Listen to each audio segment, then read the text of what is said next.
Hola a todos y todas, soy Julia, profesora de Química del Centro de Estudios Luis Vives y vamos a resolver ahora el examen de la convocatoria extraordinaria de julio del 2025 en la asignatura de Química en la modalidad de PAU. Bien, reglas muy básicas que ya todos conocemos. Para ver nuestros exámenes resueltos simplemente tenéis que ir a nuestra página web, Luis Vives. Pinchamos aquí en recursos, bajamos hasta exámenes resueltos y nos vamos a la asignatura correspondiente, que en este caso es química. Pasamos aquí a química, 2025, julio, y aquí está. Bien, voy a ponerlo en la versión aquí para que lo veamos mejor.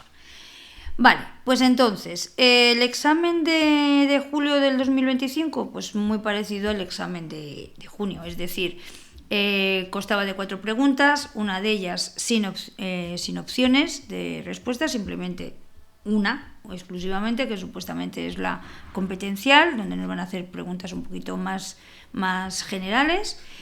Luego tendríamos otras 3 en las que se tienen que escoger entre la opción A o B. Son 90 minutos la resolución del examen y cada pregunta, tengan o no tengan opcionalidad, vale lo mismo, es decir, 2,5 puntos.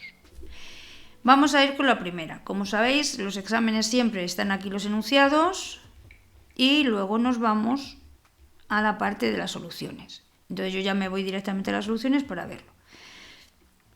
En química siempre os he dicho lo mismo, hay que leer bien, con detalle, pensando lo que vamos leyendo, en dónde lo podemos encajar dentro de la asignatura que tenemos. Entonces es muy importante que esta lectura sea profunda, es decir, que tengamos comprensión en esta lectura y que no tengamos prisa por hacerla bien, o sea, por hacerla. Quiero decir, que hagamos una lectura pausada, con calma, para que podamos determinar exactamente dónde se encuentra esta pregunta dentro de nuestro programa y luego qué necesitamos para contestarla correctamente. Entonces dice la primera. Dice, el cromo es uno de los metales tóxicos más comunes en la Tierra, responsable de la contaminación de aguas superficiales y subterráneas debido a su uso intensivo en diversas industrias. Entre sus aplicaciones destaca la utilización del dicromato de potasio y la producción de productos pirotécnicos. Productos para impresión, en baterías eléctricas, como inhibidor de corrosión, en la industria cerámica o la obtención de un pigmento. Una planta industrial que utiliza mineral cromita para la obtención de dicromato descarga aguas residuales que podrían generar contaminación por cromo 6+, en un río cercano. El cromo 6+ es un contaminante peligroso, ya que es un mutagénico, carcinogénico y tóxico, y se propaga fácilmente a través de los sistemas acuáticos superficiales y las aguas subterráneas, debido a su alta solubilidad en agua.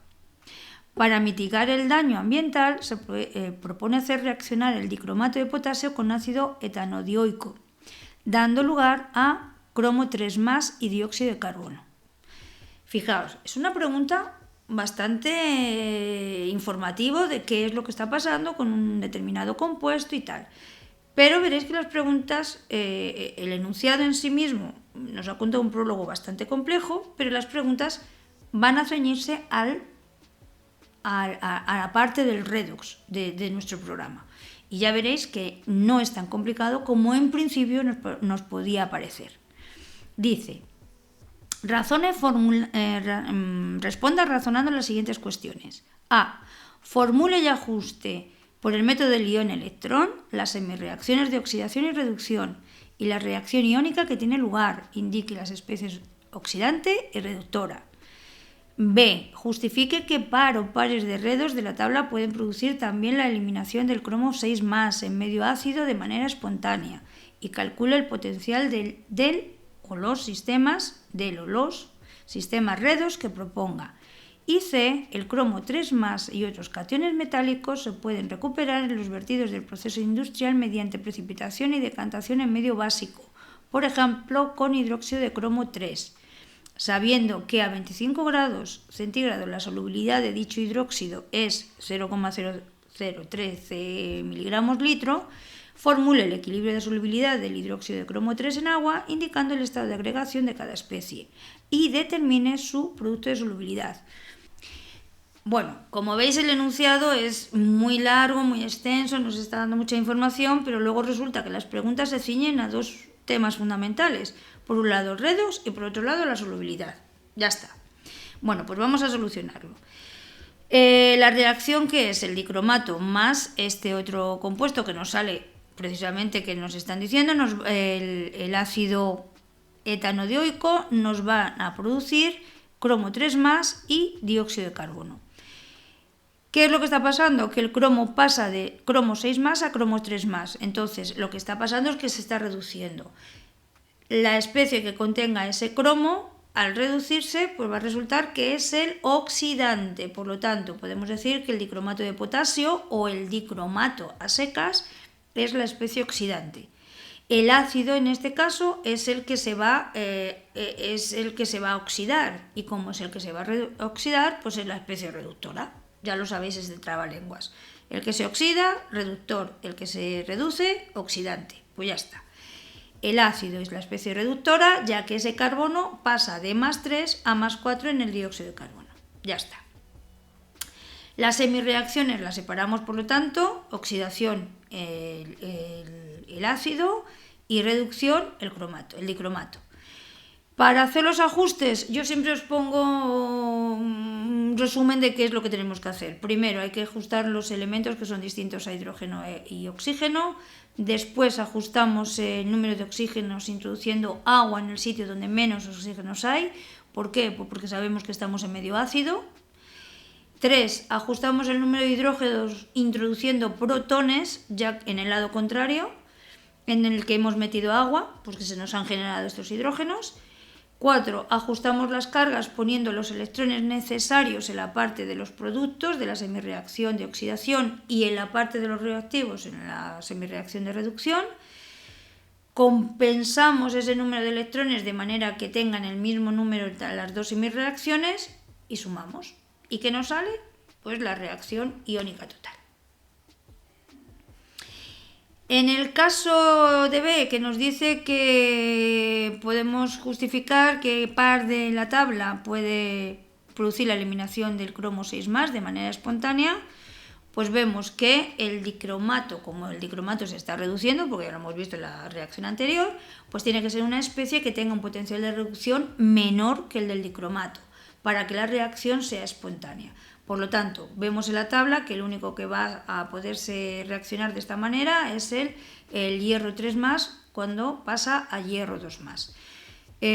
Por la fórmula de potencial de reducción menos el potencial de oxidación, pues nos va a dar que nos sale 0,56 voltios, que al ser positivo es espontáneo y por lo tanto ese hierro se puede utilizar. En cuanto al apartado C, en donde nos está hablando del producto de solubilidad, precisamente del el trióxido de cromo, pues lo hacemos. El trióxido de cromo, que está en estado sólido, porque también nos pide que digamos los estados de agregación, pasa a cromo 3 más en estado acuoso y a 3 dihidróxido también en estado acuoso. Como nos están diciendo en el apartado que digamos, la formulación ya la hemos hecho, que determinemos un producto de solubilidad, pues entonces ponemos la solubilidad en las unidades de mol litro y calculamos para ello la masa molecular y hacemos la conversión correspondiente. O sea, 0,0013 miligramos, si un gramo tiene 10 elevado a 3 miligramos y un mol contiene 103 gramos, pues entonces la conversión en mol litro son 1,26 por 10 elevado a menos 8 moles litro. Y el producto de solubilidad pues va a ser la concentración del cromo 3 más por la concentración de hidróxidos elevado al cubo. Es decir, S por 3S elevado al cubo, que serían 27S a la cuarta. Sustituimos esa solubilidad que ya hemos convertido en mol litro y multiplicamos y nos da el producto final, 6,81 por 10 elevado a menos 31 mol a la cuarta litros a la menos 4. A mí me gusta poner siempre las unidades, ya lo sabéis. Quien me ha visto en otros vídeos, si las constantes no se anulan porque se anulen por una división y tal, siempre tienen unidades. Y en este caso, pues las unidades correspondientes a la operación que nos ha salido. Bien, ya pasamos a las preguntas con opción y nos vamos a la 2A.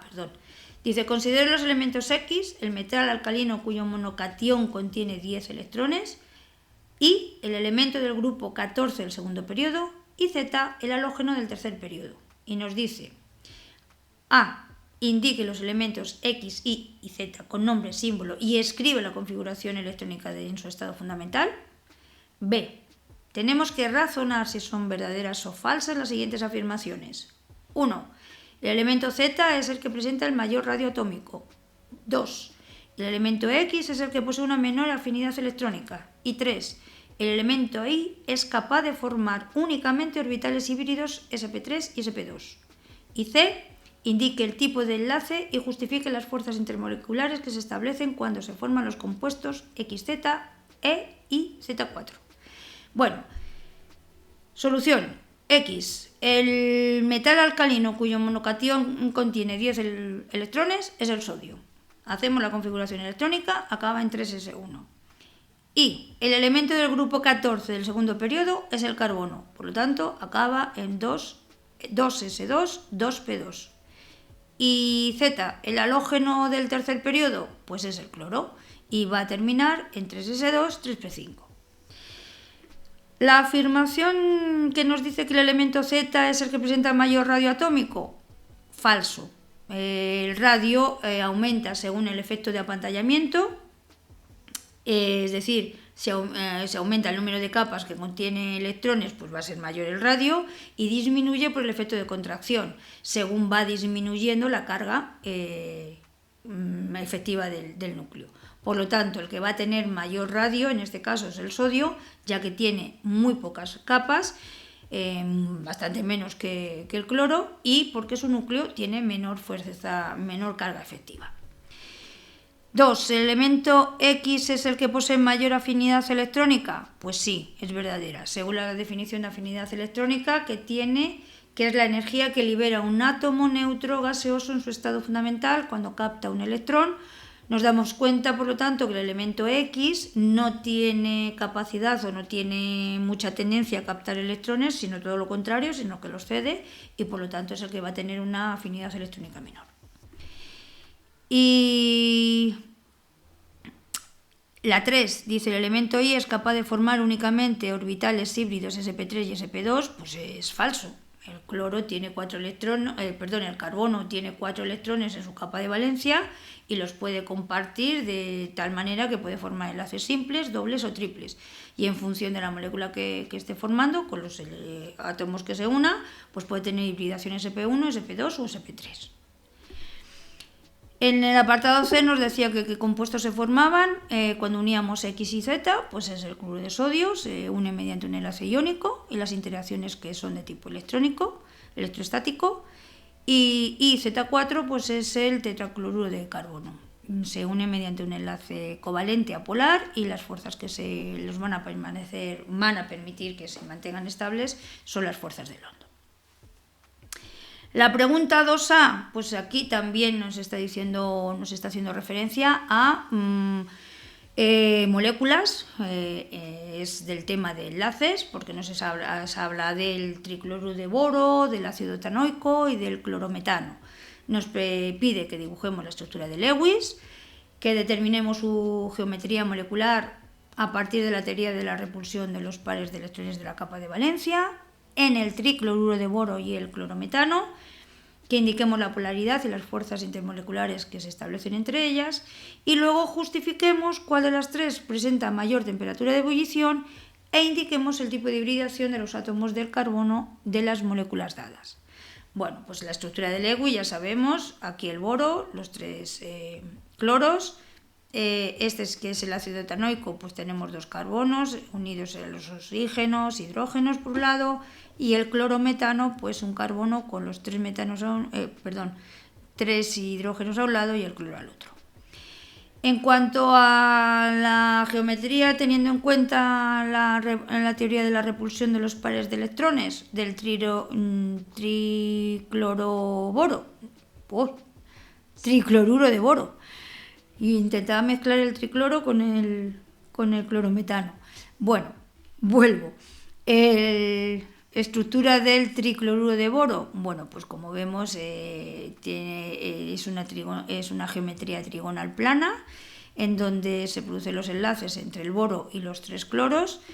Los enlaces sí son polares, pero dada esta estructura, pues al final sumamos los vectores, los momentos dipolares que se establecen, y al final nos da 0. O sea, no tiene nada que ver que los enlaces sean polares para que luego la estructura final nos dé un momento dipolar total nulo. Por lo tanto, es una estructura apolar. Y bueno, pues no hay hay 3 pares enlazantes, ninguno antienlazante. Podemos establecer que es una AB3. Y la unión se realizará entre ellas pues, mediante fuerzas de dispersión o fuerzas de London. En el clorometano pues tenemos una estructura geométrica, una geometría tetraédrica, en donde el carbono está en el centro y luego presenta 4 enlaces, 3 con hidrógenos y 1 con el cloro. Al sumar los momentos dipolares, en este caso, dan distinto de 0, por lo tanto es una molécula polar. Las fuerzas que se van a establecer entre ellas pues son fuerzas de dipolo-dipolo y fuerzas de dispersión. En cuanto a la temperatura de ebullición, pues dependerá de las uniones intermoleculares que hacen que se mantengan unidas estas moléculas. Entonces, aquellas que tengan mayor fuerza, pues serán las que van a dar lugar a una temperatura de ebullición más alta. De las 3 moléculas, el único que produce puentes de hidrógeno o se une mediante puentes de hidrógeno es el ácido etanoico. Por lo tanto, este es el que va a tener unas fuerzas intermoleculares más fuertes y por lo tanto es el que va a tener mayor temperatura de ebullición.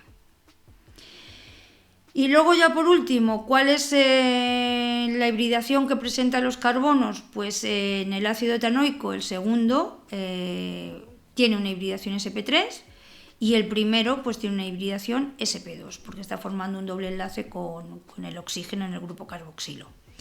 El carbono en el clorometano va a presentar hibridación sp3 y el carbono forma enlaces simples en esta estructura, por un lado con los 3 hidrógenos y por otro lado con el cloro, por lo tanto es sp3 la hibridación. Nos vamos a las preguntas 3. En la 3A nos están diciendo que complete las siguientes reacciones. Formule y nombre todos los compuestos orgánicos, por lo tanto ya la encajamos en el grupo, en el área de la química orgánica. Indique el tipo de reacción y si procede el producto mayoritario y la regla que sigue. Y luego dice que dibuje los posibles isómeros geométricos que se formen. Nos dan 4 apartados y bueno, metilbutano y oxígeno, pues es una reacción de combustión en donde el metilbutano, que ya sabemos que está formado por 4 carbonos y una ramita, ¿vale? Produce dióxido de carbono y agua. La B es el ácido propanoico más hidróxido de sodio. Por lo tanto, ácido y base, pues es una neutralización. Aquí el ácido propanoico, al unirse al hidróxido, pues forma una sal que se va a llamar propanoato de sodio y es, como decía antes, una reacción de neutralización ácido-base. El hidrógeno del ácido se ha sustituido en este caso por el sodio y luego se produce esa pequeña molécula de agua también. C, metilpropeno y bromuro de hidrógeno, pues entonces aquí lo que está pasando es que nos da 2 productos. Por un lado el 2-bromo-2-metilpropano y por el otro lado el 1-bromo-2-metilpropano. Es una reacción de adición. En concreto es una hidrogenohalogenación de un alqueno. ¿Qué es lo que está pasando? Que al ser una reacción de adición y por la estructura del metilpropeno nos salen 2 compuestos. El mayoritario es el que es sombreado, es el que está en negrita, el 2-bromo-2-metilpropano, Y lo sabemos porque se sigue la regla de Markovnikov. ¿Qué nos dice esta regla?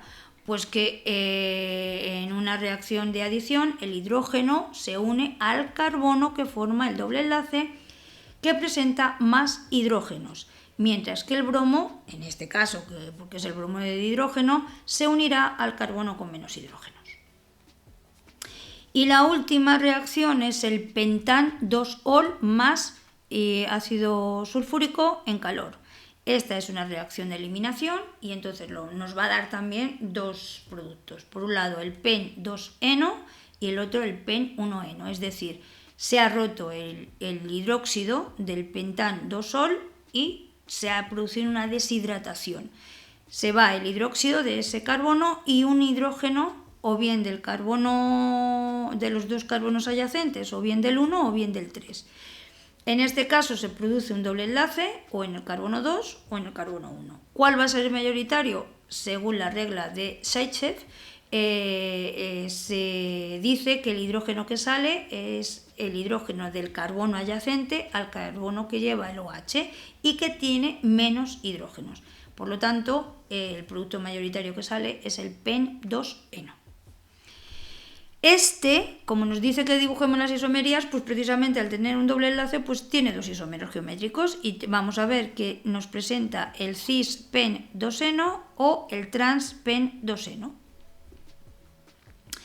La pregunta 3b nos dice, formule y nombre un isómero de función de ácido etanoico, escribe la reacción entre el ácido benzoico y el etanol y formule y nombre los compuestos orgánicos implicados, indique el tipo de reacción, y se escriba la reacción de polimerización del etilbenceno e indique el nombre común del polímero que se obtiene. Es decir, volvemos a tener aquí una pregunta de orgánica. Me faltaba el enunciado de las temperaturas de ebullición del etano, cloretano y etanol son menos 88,6, 12,3 y 78,5 grados centígrados respectivamente.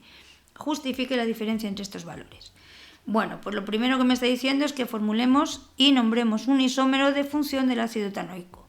Este es el ácido etanoico, dos carbonos, grupo carboxilo y, como es un isómero de función, lo que tenemos que poner, en vez de tener un carbono carboxílico, pues lo que estamos haciendo es que vamos a hacer una acetona.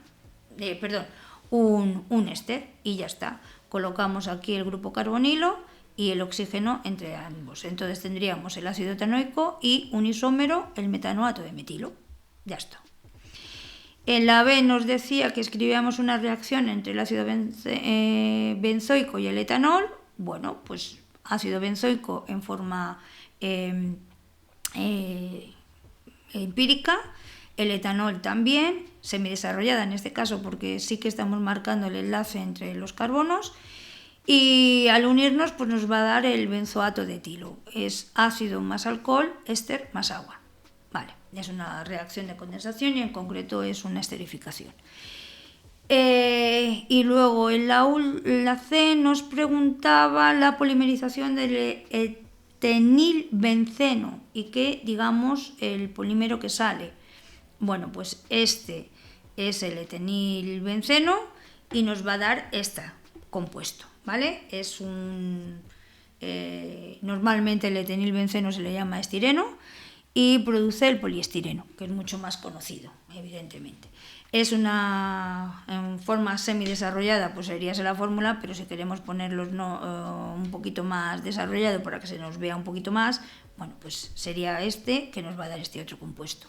Aquí desarrollándolo, aquí semidesarrollado. Y por último en la D, las temperaturas de ebullición que tenemos que comparar y justificar los valores. Bueno, pues las diferencias, como siempre, se deben a las fuerzas intermoleculares, que ya hemos visto que se producen entre los distintos compuestos.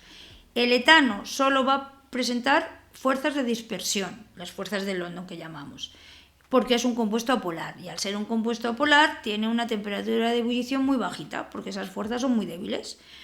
El cloroetano, al tener un cloro, pues es un poquito electronegativo y entonces hace que ese compuesto sea un compuesto polar y por lo tanto los enlaces que se formen sean de tipo dipolo-dipolo y la temperatura de ebullición pues va a ser más alta que la que teníamos en el compuesto anterior, en el etano.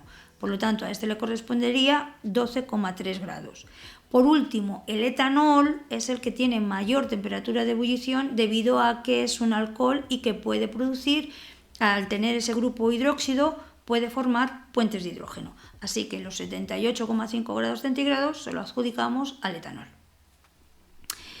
Último bloque. Dice 4A. El proceso de fotosíntesis, el dióxido de carbono y el agua, en presencia de clorofila y luz solar, se convierten en carbohidratos, como la glucosa, y se libera oxígeno molecular. Responda a las siguientes preguntas. Y diréis, ¿pero si esto es biología? Sí, pero perfectamente en la biología estamos viendo procesos bioquímicos. Pues esto es una pregunta de bioquímica adaptada a la biología. Bien, dice A. Escriba y ajuste la reacción de formación de la glucosa a través de un proceso de fotosíntesis. Indique el estado de los compuestos. B. Calcule la entalpía y la entropía de reacción. C. Razone si la reacción es espontánea a 25 grados. Y D. ¿Qué volumen de dióxido de carbono se necesitará para llevar a cabo la síntesis de 1 kilo de glucosa a 25 grados y una atmósfera de presión? Datos nos dan las entalpías de formación de la glucosa, del dióxido de carbono, del agua líquido, las entropías de la glucosa, del dióxido, del agua líquido, también del oxígeno y las masas de cada uno de ellos y la constante de los gases. Con esto me puedo hacer una idea de qué voy a usarlo. Bueno, lo primero es que hagamos la síntesis la reacción de la fotosíntesis. Bueno, pues 6 dióxidos de carbono más 6 de agua líquido, en este caso el otro es gas, formarán una molécula sólida de glucosa y se desprende en el proceso 6 de oxígeno gas también. La entalpía de reacción ya sabemos cómo se consigue, es decir, la entalpía de reacción va a ser el sumatorio de la entalpía de formación de los productos con su cociente estequiométrico correspondiente menos el sumatorio de la entalpía de formación de los reactivos también con su correspondiente cociente estequiométrico. El oxígeno ya sabemos que es 0, por lo tanto tendremos que poner que la entalpía de reacción es la entalpía de formación de la glucosa menos 6 veces la entalpía de formación del dióxido de carbono más 6 veces la entalpía de formación del agua líquida. Todo eso en un corchete.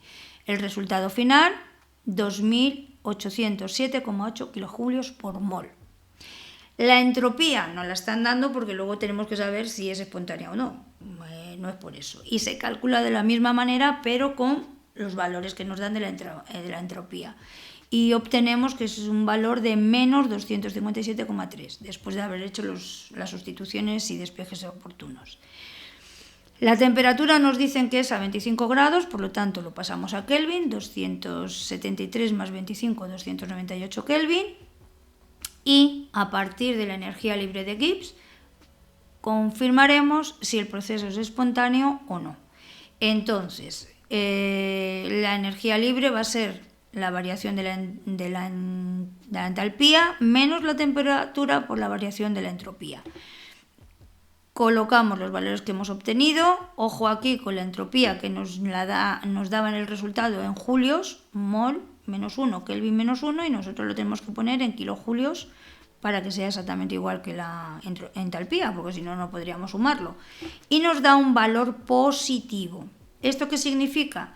Que la reacción será espontánea si la energía libre de Gibbs es menor que 0.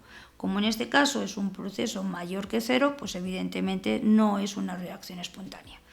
Los que hemos estudiado biología, los que estudiamos biología en Luis Vives, sabemos que la fotosíntesis es un proceso endergónico, es decir, que se necesita energía para que se produzca y por lo tanto no nos podía dar un valor negativo. Y luego nos hace aquí un pequeño pregunta de calcular el volumen de dióxido de carbono que se necesita para llevar a cabo la síntesis de este kilo de glucosa. Bueno, pues utilizamos los conceptos que ya sabemos de estequiometría, calculamos la masa y los moles que vamos a obtener de glucosa en ese kilo. Por la estequiometría de la reacción vemos que es 6 moles de CO2 de dióxido de carbono producen 1 mol de glucosa. Como nos dan la constante de los gases, ya sabemos que vamos a utilizar la ecuación de los gases ideales. Hemos obtenido los moles, tenemos la temperatura, tenemos la presión y tenemos la temperatura. Pues sustituimos, o sea, despejamos el volumen, sustituimos los valores y nos dan 814 litros de CO2 que se necesitan para formar ese kilo de glucosa. Y última pregunta. Dice, razones si las siguientes afirmaciones son verdaderas o falsas. Escriba las reacciones que tienen lugar para justificar su respuesta y realice en su caso los cálculos necesarios. Dice A.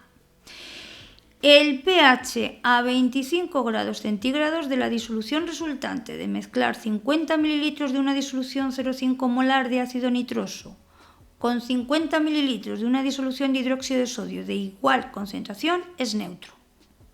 Vale, voy a ir una por una. Pongo de entrada que es falso. Hacemos la reacción. Ácido nitroso más hidróxido de sodio nos da nitrito de sodio y agua. Con los datos que nos dan, como la concentración y el volumen son los mismos, los moles del ácido y la base son iguales.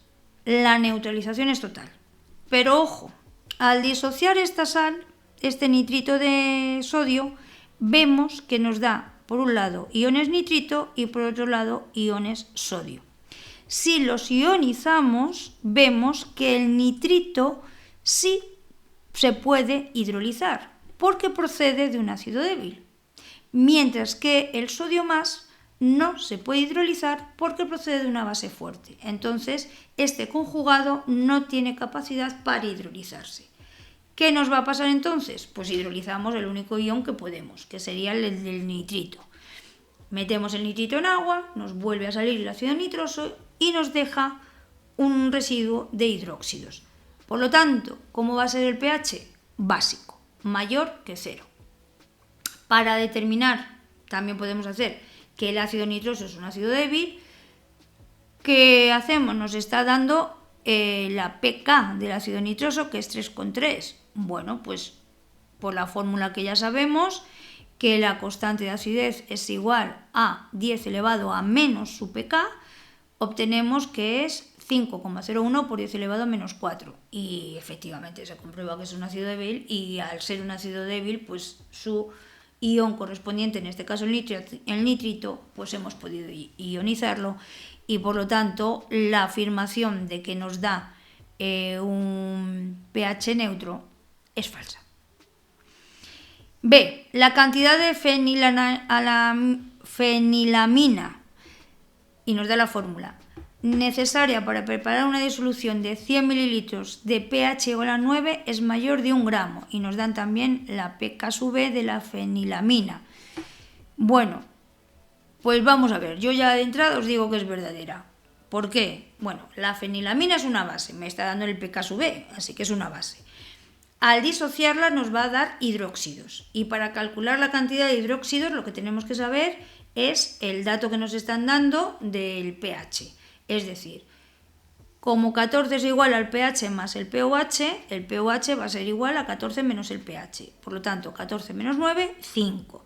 ¿Podemos calcular la concentración de hidróxidos a partir de esto? Sí. La concentración de hidróxidos será 10 elevado a menos el pOH, por lo tanto 10 elevado a menos 5 molar. Vale. Ahora nos vamos al otro dato que nos dan de la fenilamina, que es el pK. El pK es muy alto, entonces eso a mí me va a indicar de que es una base débil. ¿Cómo lo conseguimos? K es igual a 10 elevado a menos el pK. Y efectivamente pues nos da que es 7,41 por 10 elevado a menos 10, una base muy débil. Hacemos el equilibrio. Claro, si hubiera sido fuerte pues lo hubiéramos tenido más fácil, pero en este caso no. Entonces ponemos la concentración inicial, lo que se va, lo que se disocia, y hacemos los cálculos correspondientes. Calculamos la K en función de este dato que ya hemos obtenido aquí, y decimos que es igual, como se disocia, pues la concentración de hidróxidos va a ser igual que la del ion que nos ha salido, 10 elevado a menos 5 al cuadrado, partido de la concentración inicial, que no la conocemos, menos este 10 elevado a menos 5, que es lo que se ha separado. Y a partir de ahí calculamos esa concentración inicial que nos da 0,13 molar. Con este dato, bueno, vamos a calcular la masa. ¿Cómo? Pues que la concentración inicial va a ser igual al número de moles partido por el volumen.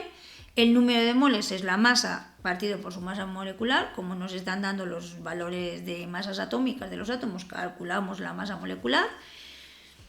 Entonces decimos que es la masa partido, a mí me gusta jugar con las operaciones matemáticas, ya sabéis. Entonces la masa partido por la masa molecular y el volumen, y obtenemos que es 0,13 masa y 93 por el 0,1.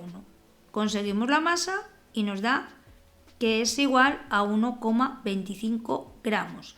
Por lo tanto, la afirmación que nos decía que la cantidad que se necesitaba para preparar una disolución de 100 mililitros de pH 9 es mayor a 1 gramo, pues ya lo hemos confirmado y lo hemos demostrado que es cierta. Es siempre jugar un poquito con las operaciones y con las fórmulas que tenemos. Hasta aquí el examen. Espero que os haya ayudado en resolviéndolo y diciendo más o menos cómo se tiene que hacer. Os espero en los siguientes exámenes. Hasta pronto.